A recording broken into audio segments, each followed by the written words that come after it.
नमस्कार। नरेंद्र मोदी विदेश में हैं।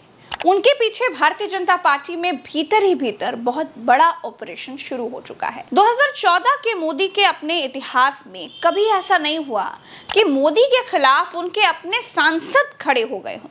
ये पहली बार है कि मोदी के अपने सांसद ने मोदी के खिलाफ बगावत कर दी है। कर्नाटका वो राज्य है जहां बीजेपी ने 17 सांसद जीते हैं। वहां के 7 बार के दलित सांसद रमेश जिगाजनागी ने मोदी को ललकार दिया है।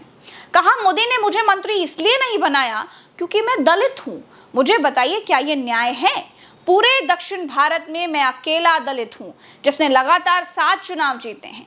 सभी ऊंची जाति के सांसद मंत्री बने। क्या दलितों ने भाजपा का समर्थन नहीं किया? मुझे इससे बहुत दुख पहुंचा है। अल्री ನನಗೆ ಮಂತ್ರಿಕದು ಅವಶ್ಯಕತೆ ಇಲ್ಲ, ನನಗೆ ಅವಶ್ಯಕತೆ ಇರೋದು ಜನರದು। ಆದರೆ ಜನ ಏನು ನಾವು ವಾಪಸ್ ಬಂದ ಮೇಲೆ ತೂ ಹಳಿ ಅಂತ ಉಳಿದ್ರು ನಾವು ಮೊದಲೇ ಹೇಳಿದ್ದೆವು ನಿಮಗೆ ದಲಿತರು ವಿರೋಧಿ ಅದ ಈ ಪಕ್ಷ ಸೇರಬಾರ್ದು ಅನ್ನೋದು ಭಾಳ ಜನ ನಮ್ಮ ದಲಿತರು ನನ್ನ ಜೋಡಿ ವಾದ ಮಾಡಿದ್ರು। ಅದು ನನ್ನ ಸಲುವಾಗಿಲ್ಲ, ಜನರ ಒತ್ತಡ ಮಾತ್ರ ಅದ। ನೀವು ಯಾವುದೇ ಪರಿಸ್ಥಿತಿ ನೋಡ್ರಿ, ಎಂಥ ಅನ್ಯಾಯನೋ ನ್ಯಾಯ ಹೇಳ್ರಿ। ಒಬ್ಬ ದಲಿತ ಮನುಷ್ಯ ಇಡೀ ಸೌತ್ ಇಂಡಿಯಾದಾಗ ದಕ್ಷಿಣ ಭಾರತದಲ್ಲಿ ನಾನು ಒಬ್ಬನೇ ಗೆದ್ದು ಬಂದ 7 ಚುನಾವಣೆಯಲ್ಲಿ ಒಬ್ಬ ದಲಿತನಾಗಿ ಎಲ್ಲ ಅಪರ ಕಾಸ್ಟ್ನವ್ರು ಆದ್ರಪ್ಪ ಅಂದ್ರೆ ಇವರೇನು ದಲಿತರೇನು भारतीय जनता पक्ष सपोर्टे ಮಾಡಿಲ್ಲ। ಅದಕ್ಕೆ ತುಂಬಾ ಅದ್ರ ಬಗ್ಗೆ ನನಗಂತೂ ಮನಸ್ಸಿಗೆ ನೋವಾದಪ್ಪ, ಇಷ್ಟು ಮಾತ್ರ ಹೇಳಬಲ್ಲೆ। क्या रमेश जिगाजनागी अकेले अपने दम पर मोदी को ललकार रहे हैं? सोचने वाली बात है। भारतीय जनता पार्टी के भीतर सांसदों का एक बहुत बड़ा धड़ा भीतर ही भीतर ज्वालामुखी की तरह फटने को तैयार है। क्योंकि याद रखिए, मोदी आज भी बीजेपी संसदीय दल के नेता नहीं चुने गए हैं। बीजेपी के सांसदों ने अभी तक मोदी को अपना नेता नहीं चुना है। देखिए, हमारी जो खबरें, हमारे जो सूत्र बताते हैं कि 15 अगस्त तक का ये सारा खेला है और 15 अगस्त तक मोदी जी ने भी कहा है, बाकी लोगों से सलाह मशवरा भी किया कि एक बार 15 अगस्त का झंडा फहर जाए और मेरा ऐतिहासिक भाषण हो जाए। क्योंकि देखिए, आप जो चर्चा कर रहे हैं कि इतने अच्छे भाषण 3 महीने से मोदी जी चुनावी रैलियों में दे रहे हैं, फिर सदन में उन्होंने भाषण दिया, फिर अभी रशिया में उन्होंने कहा, तो एक भाषण उनको लाल किले पे भी तो देना है ऐतिहासिक, वो भी तो, और वो तो लंबा भाषण होगा। उसमें कितनी अच्छी बातें मोदी जी बताएंगे, उसका विश्लेषण भी तो हम और आप बैठ के 15 अगस्त की शाम को करेंगे यहाँ, तो वो भी तो सुनना बाकी है अंत में। तो इन्होंने कहा है कि मुझे एक आखिरी ऐतिहासिक भाषण देने ले दीजिए, उसके बाद जो होगा, बैसाखी हटेगी, बैसाखी टूटेगी, बैसाखी चोरी हो जाएगी या बैसाखी में तेल कम गिरेगा, जो भी होगा वो सब तमाशा उसके बाद होगा। मैं आपको निश्चित तौर पे कहता हूं और पहले भी कह चुका हूं कि अब आवाजें भारतीय जनता पार्टी के अंदर से उठेंगी, बाकी जगहों से उठ चुकी है। मैं आपको लगातार कहता था कि संघ के अंदर से आवाज उठेगी, संघ की आवाज उठ गई। अब भारतीय जनता पार्टी के अंदर से आवाजें तेज उठेंगी। अभी तो सब इंतजार कर रहे हैं कि इधर से बाबा ने आवाज उठाई दी है, उन्होंने अपना बता दिया कि भैया हमने अपना चीफ सेक्रेटरी बना लिया है और हम किसी की सुनने वाले अब नहीं है, संदेश दे दिया है। तो बाकी जगहों से संदेश आने शुरू हो जाएंगे। अभी महाराष्ट्र से कई संदेश आपको आएंगे। यही बात कुछ समय पहले लालू प्रसाद यादव ने भी कही थी कि मोदी सरकार अगस्त में गिर जाएगी। अब बिना आग के धुआं तो नहीं उठता। राहुल गांधी भी कह चुके हैं कि मोदी की सरकार अल्पमत में है, कभी भी गिर सकती है। आप मेरा मत पूछेंगे तो मैं चाहूंगी कि देश में सरकार मजबूती से चले, देश मजबूती से आगे बढ़े। लेकिन सरकार के लक्षण अगर आप पूछेंगे तो मैं कहूंगी कि वो ठीक नहीं लग रहे हैं और सच यही है। नरेंद्र मोदी की उम्र हो गई है, ये बात ठीक है। अगले साल वो 75 के हो जाएंगे, ये बात भी ठीक है। सूत्र ये भी कहते हैं कि बीजेपी के भीतर इंतजार इस बात का है कि मोदी 75 साल के हो जाएं, उसके बाद नरेंद्र मोदी के बारे में कोई फैसला लिया जाए। ये एनडीए और बीजेपी की टेंशन है कि अगला प्रधानमंत्री कौन बनेगा। उम्र का असर प्रधानमंत्री पर अभी से दिखाई देने लगा है। कांग्रेस को कोसने के चक्कर में मोदी ने रूस में खड़े होकर हमारे महान भारत देश का ही अपमान कर डाला। बोले 2014 से पहले भारत निराशा से घिरा हुआ था, हताशा और निराशा ने हमें जकड़ लिया था। 2014 के पहले हम निराशा की गर्त में डूब चुके थे। हताशा निराशा ने हमको जकड़ लिया था। आज देश आत्मविश्वास से भरा हुआ है। देखिए, ये बात कोई और कहता तो भी नाकाबिले बर्दाश्त ही थी। प्रधानमंत्री ने विदेश में अपने ही देश की इज्जत उछालनी शुरू कर दी। ये उम्र का ही असर है भाई साहब। कांग्रेस ने चुनाव में जो सदमा दिया, उस सदमे से मोदी जी उभर नहीं पा रहे हैं। 2014 से पहले भारत अगर निराशा और हताशा में डूबा था, तो क्या बीजेपी की अटल बिहारी वाजपेयी की सरकारें देश को हताशा में झोंक रही थी? क्या राम मंदिर आंदोलन हताशा में किया गया था? क्या मोदी गुजरात के मुख्यमंत्री हताशा और निराशा में बन गए थे? ये उन्होंने पहली बार नहीं कहा है। इससे पहले भी दक्षिण कोरिया में और चीन में कह चुके हैं। ये कैसा देश था, ये कैसे लोग थे, ये कैसी सरकार थी। भारत में लोग 2014 से पहले ये सोचते थे कि हमने पिछले जन्म में कौन से पाप किए हैं कि भारत में जन्म लेना पड़ा। जो व्यक्ति देश का मुखिया होकर 140 करोड़ लोगों का अपमान करे, उस पर अब दया ही आती है। मैं बड़े खेद के साथ कहना चाहता हूं, दुनिया का कोई देश ऐसा नहीं होगा, दुनिया के किसी देश का मुखिया ऐसा नहीं होगा जो दूसरे देश में जाकर अपने ही देश को, अपनी मातृभूमि को इस तरह से लज्जित करे। और विडंबना ये है प्रज्ञा जी, 2014 से पहले के देश को वे कोसते हैं, तब ये भूल जाते हैं कि वे 13 साल इसी भारतवर्ष के एक राज्य के मुख्यमंत्री रहे थे 3 बार।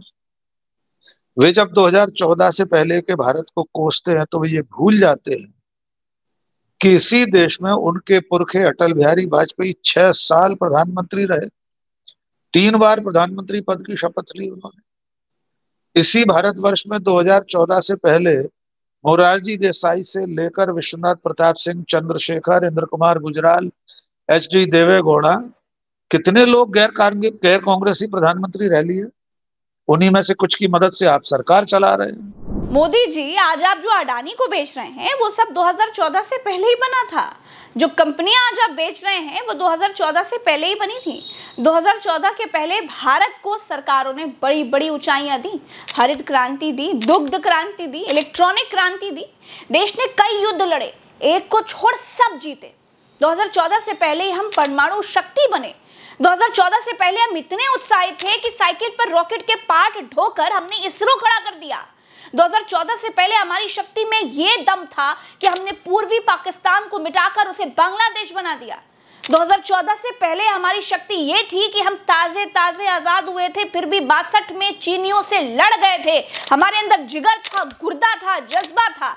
आपकी तरह चीनियों को 2014 से पहले क्लीन चिट नहीं दी जाती थी। गलवान में हमारे इतने सैनिक शहीद हो गए, आपने बेशर्मी से कह दिया ना कोई आया था, ना कोई घुसा था, ना कोई घुसा हुआ है। 2014 से पहले अटल बिहारी वाजपेयी समेत हमारे प्रधानमंत्री झूठे और बतौलेबाज नहीं हुआ करते थे।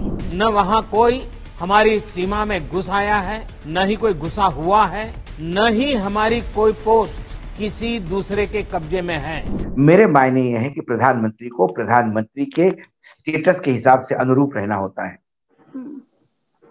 वो मनमोहन सिंह, वो चंद्रशेखर, मोरारजी देसाई, मतलब चरण सिंह जी ने भी कभी ऐसी छिछोरी बात नहीं की होगी।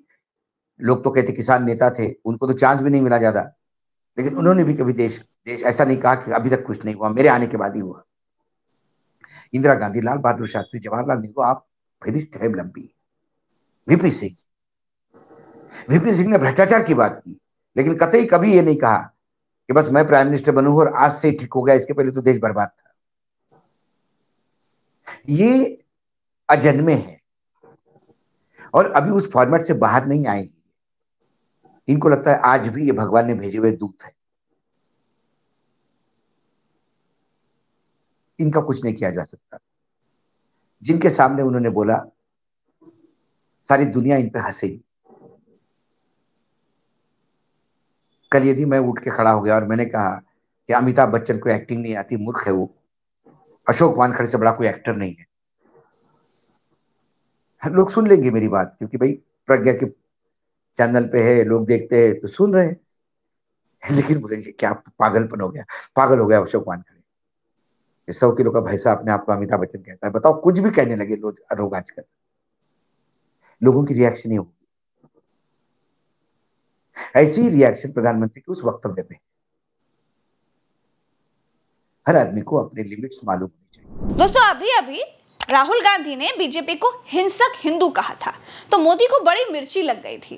राहुल गांधी की बात को कर्नाटका के एक बीजेपी एमएलए ने बिल्कुल सही साबित कर दिया। बोले राहुल गांधी को संसद में बंद करके मारना चाहिए। सुनिए। वो कर्नाटक के विधायक का जो बयान है, राहुल गांधी को संसद में बंद करके थप्पड़ लगाना चाहिए। ये कोई छोटी बात है? यानी राहुल गांधी ने उस दिन जो कहा था तो आपने सही साबित कर दिया। राहुल गांधी देश के नेता प्रतिपक्ष जो एक तरह से शैडो प्राइम मिनिस्टर जैसी भूमिका में काम कर रहा है, उसे आप लोकतंत्र के सबसे बड़े पवित्र मंदिर में बंद करके थप्पड़ मारने की बात कर रहे हैं, धमकी दे रहे हैं।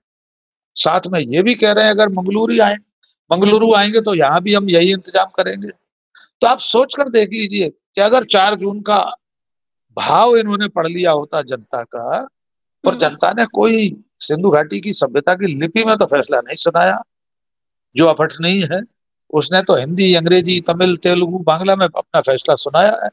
जो जिस राज्य में जिस भाषा को समझता हो समझ ले। मतदाता ने ये बताया है कि हमें नरेंद्र मोदी का अहंकार नहीं चाहिए। ये है मोदी के 2014 के बाद वाले भारत की तस्वीर।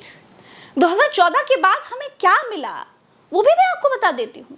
2014 के बाद हमें बेशर्मी से हिंदू मुसलमान करने वाले प्रधानमंत्री मिले, मॉब लिंचिंग मिली, संसद में गालियां मिली। 2014 के बाद भयंकर महंगाई मिली। 2014 के बाद रुपए की बुरी हालत मिली। सरकारी कंपनियां बेचने वाली सरकार मिली। 2014 के बाद किसानों पर काले कानून लादने वाले प्रधानमंत्री मिले। 2014 के बाद झूठ बोलने वाले प्रधानमंत्री मिले।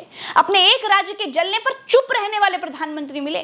फोटोबाजी के शौकीन प्रधानमंत्री मिले। तानाशाही के साथ नोटबंदी करने वाले प्रधानमंत्री मिले। 2014 के बाद हवाई चप्पल वालों को हवाई जहाज में बिठाने का वादा करके जहाज ही बेच देने वाले प्रधानमंत्री मिले। 2014 के बाद क्या क्या मिला अगर वो बताने बैठूंगी दोस्तों तो रात हो जाएगी। लेकिन मैं जिम्मेदार पत्रकार हूं और जिम्मेदार पत्रकार होने के नाते मैं अपना फर्ज समझती हूं। मेरा देश मेरी शान है, इसलिए मैं ये कहने की हिम्मत बिल्कुल नहीं कर सकती कि 2014 के बाद हमारा देश निराशा में घिर गया। देश हमारा है। हमारा देश आशाओं की खिड़कियां हमेशा खोलता आया है। हमारा डंका दुनिया में बजता था, बजता है और बजता रहेगा।